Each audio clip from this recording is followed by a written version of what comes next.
இன்றைக்கி நம்ம இட்லிக்கு ரொம்ப ஈஸியாக அதே டைமில் ரொம்ப டேஸ்டியான சட்னி எப்படி பண்ணலாங்கிறத பார்க்கலாம் வாங்க.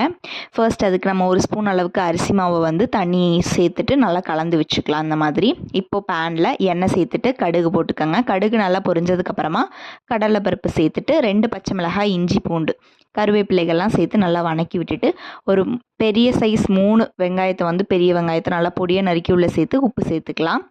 இப்போ நல்லா வணங்கினதுக்கப்புறமா 4 பெரிய சைஸ் தக்காளி உள்ளே ஆட் பண்ணிக்கோங்க அரைச்சி.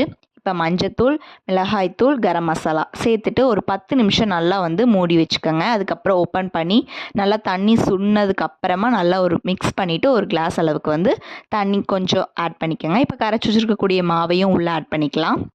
ஆட் பண்ணிவிட்டு நல்லா கொதி வந்ததுக்கப்புறம் 5 நிமிஷம் கழித்து கொத்தமல்லி தூவி இறக்கணும்னா சூப்பரான சட்னி வந்து ரெடி ஆயிடுச்சு. சட்னின்னு சொல்லலாம், இல்லை குழம்புன்னு சொல்லலாம். ரொம்ப பெஸ்ட் காம்பினேஷனாக இருக்கும் இட்லிக்கு.